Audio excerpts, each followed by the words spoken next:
L'Est de la République démocratique du Congo, notamment la province de l'Ituri et la province du Nord Kivu, font face à une situation humanitaire catastrophique en raison des conflits armés persistants dans ces régions. C'est dans ce contexte que AIRD, une organisation internationale humanitaire, a soumis un projet intégré Abri et HA, eau, hygiène et assainissement, financé par USAID, a vu le jour pour répondre aux besoins urgents des populations déplacées et retournées touchées par plusieurs années de conflits.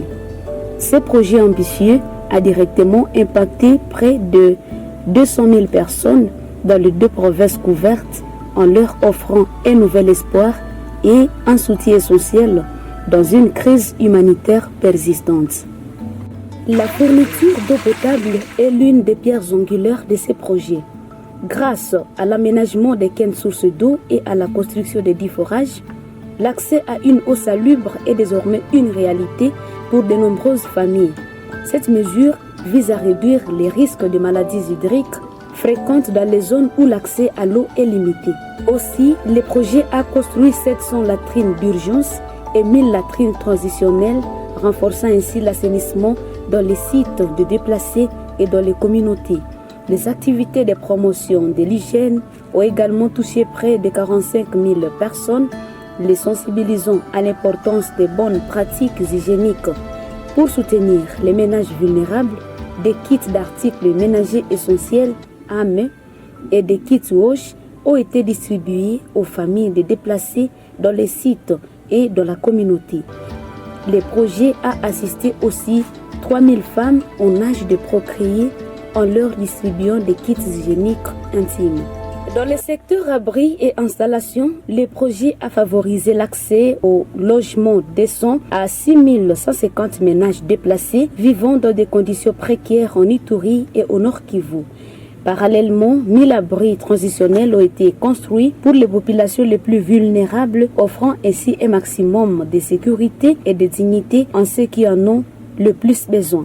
Une dimension essentielle de ce projet est l'autonomisation des jeunes. Plus de 120 jeunes ont été formés au métier de la construction d'abris. Dotés d'outils appropriés, ces jeunes ont ainsi pu acquérir des compétences pratiques leur permettant d'avoir une autonomie économique tout en participant à la reconstruction de leur communauté. La sécurisation foncière est une autre composante clé de ce projet. En facilitant l'obtention des certificats fonciers pour les ménages, les projets visent à garantir aux familles un droit sur leurs terres. Ces processus de régulation offrent une protection juridique aux familles, leur permettant de se réinstaller durablement dans leur localité d'origine. Ce projet intégré Shelta et WASH est une réponse humanitaire aux besoins urgents des populations en vue de redonner la dignité et l'espoir d'un avenir meilleur aux populations touchées par les conflits. Hapa tuko kusite ya Kibonge, naitwa Kazi Kima Nobabu, niko vice presidente ya site Kibonge take mkimbizi.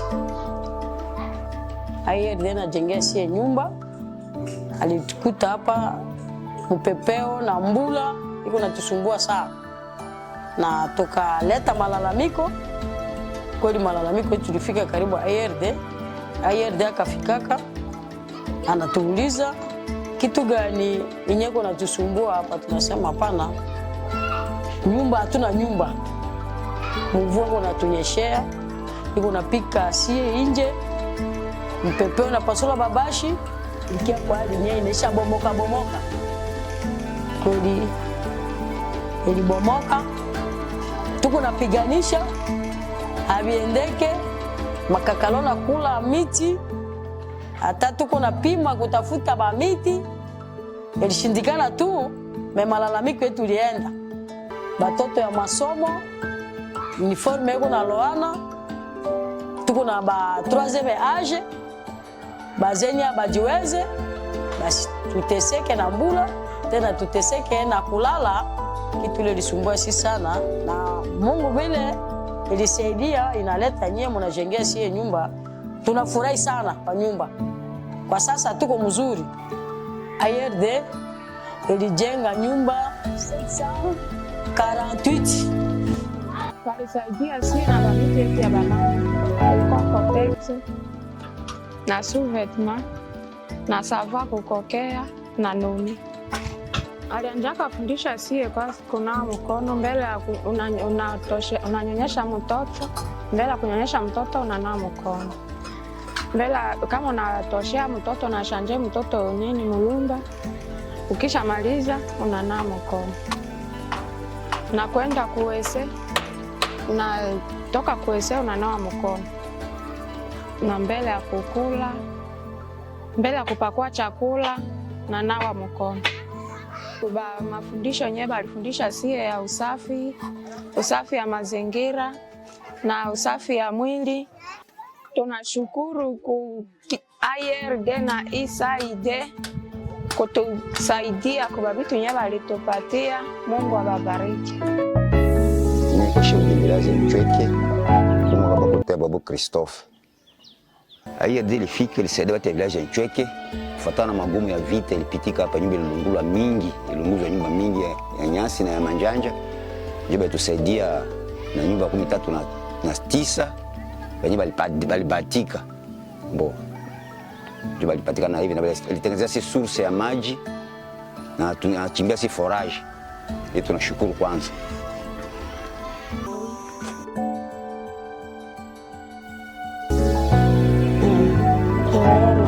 Mungu mimi naacha sasa, mimi ndani ya majanja. Mbele alikuwa bure iko na twanga batu, iko nafanikana bapotopoto tu kuna pondana ndani ya potopoto. Sasa ndio mimi napata nyumba. Mungu naleta na mimi anasaidia mimi. Pia analeta na mimi uwezo ya pori yote ale miko sasa kumjini. Mimi natoka kupori.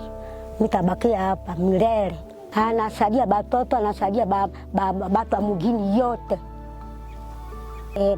Balileta tu barua kusema vumuresi yangu moya analeta paraserere na siare bobakie hapa. Mimi nafurahi kabisa kuroho yangu bie. Mroho yangu nasema asante Mungu wewe. Mimi napata majanja. Sasa nilikuwa kupondikana ndani ya pori, mimi nakuwa njoo mtu. Mimi nabakia kumjini mara moja ufikie. Sasa naleta kwanza mbele nini bachungu, sahani, bido ya kukunywa na maji. Maji iko huko ngambo huko tunatekaka tena ngine iko huko. Ina normali Feruzi Meshaka. Mie niko aprena kupitia ONG ARD USAID kwa kujua kujenga nyumba. ARD pia na kazi ikarekrute hapa ba fundi na bakasema batafute baede na kisha tukapatikana, ndio tukaendelea na bametre mpaka leo tunakuwa kapable kuamba sharpati. Ile iko shukurani mkubwa, ni kitu ambayo ilitufanyizia juu, iko honere juu ya komunote. Bawezi yange tosha tena bafundi mbali ileta materiel ya construction complet. C'est-à-dire kwetu hapa tulipata 39 ménages. Na kwa sasa deja batu basa hama kwabo. Banye balikuwa na sufrire kwa location na banye balikuwa na banyumba nyasi, ilikuwa na mavulia basi. Yele kwa sasa deja biko kwabo banafurahi sana. Kwa kazi yenye ARD USAID anabafanyizia. Kwa hii projet kitu ya kwanza tunashukuru ARD na patro USAID mwenye atuma batu yake jua kwa kusaidia population benye habajieneze. Tangia anasaidia tunaenda kukonstate ke no magumu bantu balikuwa nayo mwa changement iko kidogo. Par rapport na ngisi tulikuwa mbele. Tulianza lala mubaya, tulianza kunywa maji ya buchafu, leo tuko na lala mzuri, leo tunakunywa maji ya kusafi jua kuepuka magonjwa. Ile yote vraiment tunashukuru na Mungu amuongezee nguvu na uwezo na vile kipesa de façon que atembe tu kuma migini mbalimbali, haiko tu mpaka Bamande parce que shebo tuko ba Kongole. Ngisi anasaidia Bamande leo, kesho tusikia anasaidia lokalite nyingine, vraiment itakuwa raha na itakuwa development na maendeleo ya mugini. Wakati USAID na ARD walifika na ba beneficiaire bakabatika 65 ménages hapa ku village Benge, Alors USAID na ARD balisema bakia nenye banaanza kuwa na juhudi ya mafunzo, alors sawa baprena, alors baprena benye balikuwa na juhudi balitoka kuvolonteabo kwa kufunza batu 13. Alors wakati balipata mafunzo bakaanza piga nyumba, ile nyumba yenye inaonekana hapa ya USAID na ARD ni kwa onere yabo. Kisha mafunzo balibapatia salbete, balibapatia si, balibapatia marto, balibapatia enker na kadhalika. Depuis que nous mettons ces projets en place ici, moi personnellement comme animatrice communautaire, nous avons constaté qu'il y a un changement de comportement en matière d'eau, hygiène, assainissement de la population. Avant, on pouvait arriver dans ces milieux et trouver simplement des latrines, mais ces derniers temps, il y a 25 bénéficiaires qui ont déjà des latrines, c'est une bonne chose. Et il y a une diminution des cas de maladies dans ces villages ici.